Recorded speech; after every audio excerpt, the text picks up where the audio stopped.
Hello दोस्तों, biodiversity and conservation के previous year question के सेकंड पार्ट में आपका स्वागत है। चलिए अब क्वेश्चन स्टार्ट करते हैं। हम 10 तक पहले कर चुके हैं, हम 11 से स्टार्ट करते हैं।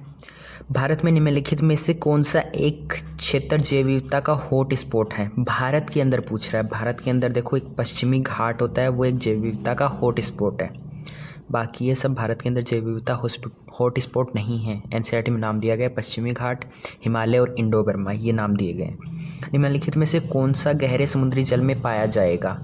देखो सीधी सी बात होती है, आर्की बैक्टीरिया अगर ऑप्शन में है तो वही होगा। आर्की जीवाणु होते हैं, वो ऐसे आवास में रहने के लिए अनुकूलित होते हैं, गहरे समुद्री जल में, जहाँ का टेम्परेचर भी ज़्यादा होता है। वैश्विक जैव विविधता में किसकी जातियों की संख्या अधिकतम है? देखो मैक्सिमम होता है क्या, ऑप्शन के हिसाब से देखना होगा। इंसेक्ट सबसे ज़्यादा होता है, लेकिन इसमें इंसेक्ट ऑप्शन में तो नहीं है, तो इंसेक्ट के बाद क्या आएगा? कवक, फंजाई। चलिए दोस्तों आगे बात करते हैं 40 नंबर की क्वेश्चन की। निम्न में से कौन सा पादपों के बाह्य स्थानीय संरक्षण के रूप में उपयोग नहीं किया जाता?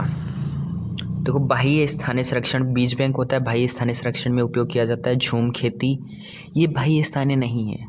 आंसर तो मिल गया। वापिस एक बार आप टैली कर सकते हो। वानस्पतिक उद्यान, ये क्या होता है? सब स्थानीय होता है?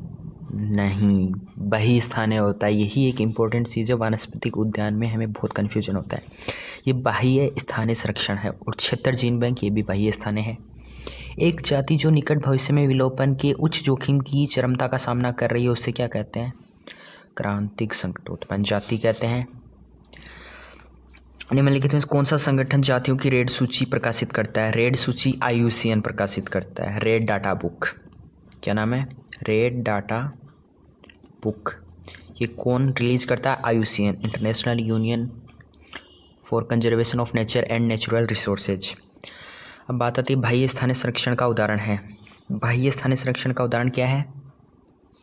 देखो राष्ट्रीय उद्यान, स्वस्थानीय बीज बैंक, बाह्य स्थानीय वन्य अभ्यारण्य, वन्य जीव अभ्यारण्य, ये भी स्वस्थानीय होता है। पवित्र स्थल, ये भी स्वस्थानीय होता है।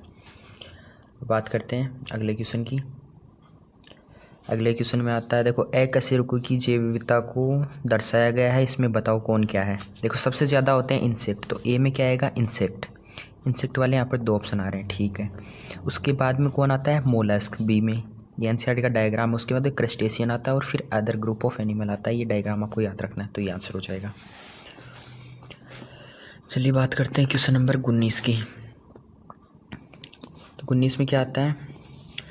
संकटोत्पन्न प्रजाति के युग्मकों का जैविक एवं उर्वर दिशाओं में शीत परिरक्षण करना क्या कहा जाता है?